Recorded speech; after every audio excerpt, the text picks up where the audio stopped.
The unraveling. How the US dollar's reign is ending. For decades, the US dollar has been the king of currencies, the undisputed champion of global trade, the safe haven for investors, the foundation of the world's financial system. But what if that foundation is cracking? What if the king is losing its crown? Top economists are now warning that the era of dollar dominance could end, not with a slow fade, but a rapid collapse. And the policies of one man, President Trump, are dramatically speeding up this process. This is the story of de-dollarization. Let's be clear, this movement away from the dollar didn't start with Trump. It's been a slow trend for decades, but many of his policies, his massive tariffs, his sanctions, his pressure on the Federal Reserve, have acted like a giant accelerator. In the first 6 months of his second term in 2025, the US dollar saw its biggest fall since the Great Oil Crisis of 1973. It dropped over 10% against other major currencies. Investors around the world started selling their US assets and looking for alternatives.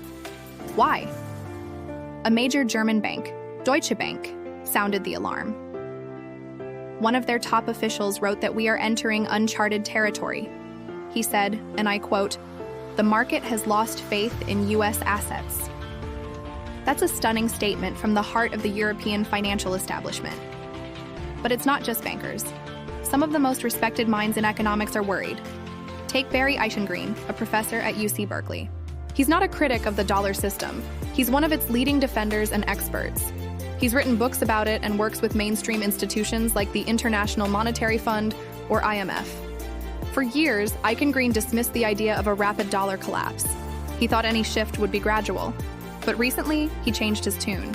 In an interview, he warned that because of the noise and chaos in US economic policy, we now have to consider the possibility of a dollar rout, a sudden panicked dash for the exits by foreign investors. He fears this could destabilize the entire US financial system. So what changed his mind? The data. Eichengreen's own research for the IMF shows the stealth erosion of dollar dominance. From the year 2000 to 2021, the share of US dollar assets in global foreign reserves held by central banks fell from 70% to under 60%. By early 2025, it was below 58%, and that's just the official number. Many analysts believe the real number is even lower. Why would countries hide their moves? The answer lies in a series of events that shocked the world. In 2022, following the invasion of Ukraine, the US and Europe did something unprecedented. They froze and effectively seized over $300 billion of Russian central bank assets held in dollars and euros. This wasn't the first time. Western governments had already done this to Iran, Afghanistan, and Venezuela. Speaking of Venezuela, its government had billions of dollars worth of gold physically stored in the Bank of England. During a failed coup attempt in 2019, the British government refused to give that gold back. They still haven't. Imagine you're the leader of another country watching this. You'd have a sudden, terrifying thought. If they can do it to Russia, they can do it to us. This was a wake-up call.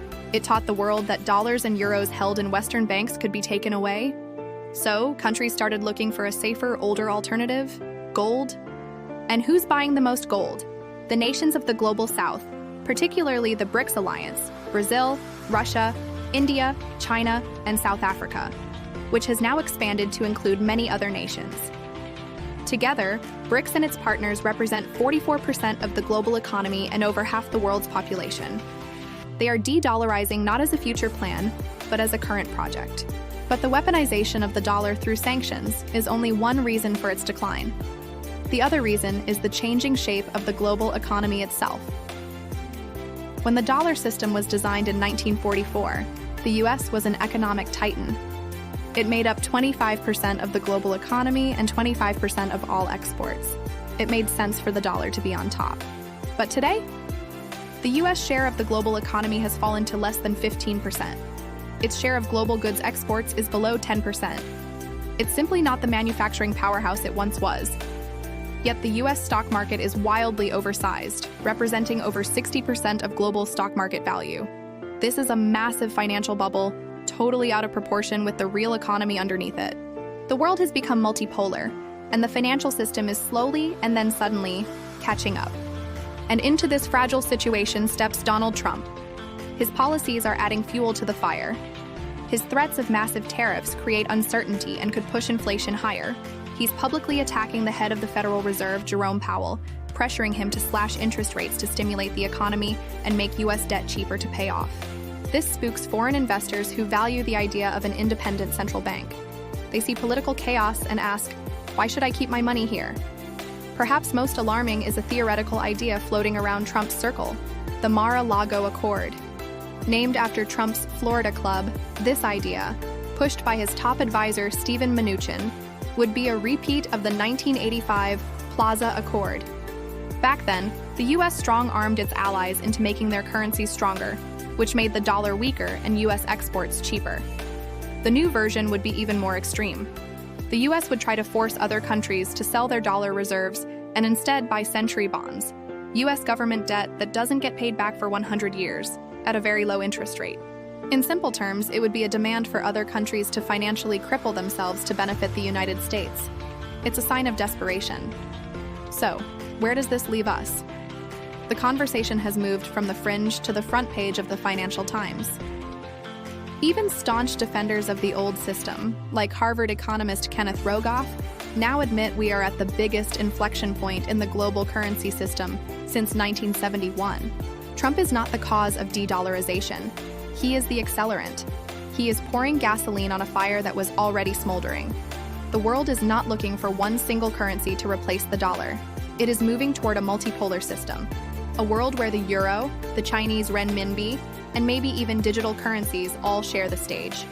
A world where gold is once again a bedrock of security.